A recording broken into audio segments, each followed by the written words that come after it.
Go ahead. Help yourself." And she flung open the door of a room. Perpetua was there with Earl. Johnny Wise stood there in the doorway. He said in a sort of strangled groan, "Oh, no, no," as though he would not believe what he saw, and turned and went blundering down the stairs and into the Chrysler and drove it out to the Great West Road, and there found a long straight bit with a wall at the end of it, and turned the car and went back a little, and turned the car once more and headed it for the wall, and trod hard on the gas. Chapter 1. Mrs. Port sat at the open window of the narrow little room that was costing her husband 20 guineas a week. Her thin grey hands pleated and repleated a fold in her kimono. "But I don't see why you should want to manage a pageant, Edgar. Knights on horses and a girl in a tower. What's it all about? I don't understand." She gave a little sigh, and then said apologetically, "But there are so many things I don't understand." "It's just to keep me amused and busy, dear, till you can leave this place." "Shall we go back to Malaya, Edgar, when I'm able to leave here?" Mr. Port's round face grew suddenly haggard. There was the same grey look about him as there was about the restless hands. "There isn't very much left to go back to, my dear. Everything that we knew has gone. The Japanese, I don't remember any of it," she said vaguely, troubled and apologetic again. He pulled himself together. "Well, don't try, dear. Don't worry about it. It'll all come back." But there were some things that would be so much better hidden away in the cobwebs of her mind forever. The Japanese.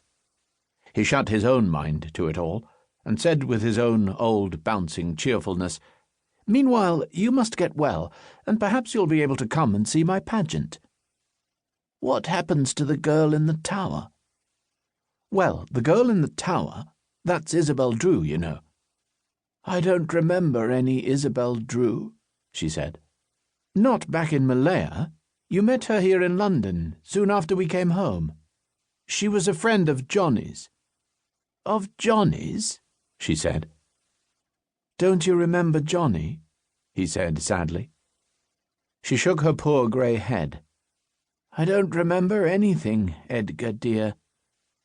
He pulled himself up again. "Well, never mind. It'll all come back one day soon.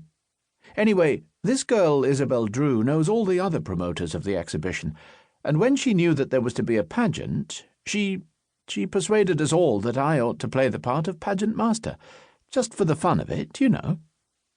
"But do you understand about pageants, Edgar? Are you used to that kind of thing?" "Anyone can manage a pageant," said Mr. Port, with the more bluff heartiness, because he was not at all sure that this was so. And Isabel convinced them all in a couple of words that there, right in their midst, they had just the man they were looking for. It's hard work, but, well, it'll keep me occupied," he finished rather lamely. And as her face took on that old hurt look of querulous uncertainty, he added, with an almost desperate pleading, "Don't question me any more. Don't bother about it all any more. I only mentioned it because I thought it might amuse you. It's all nothing, all just a bit of nonsense. But I have my reasons."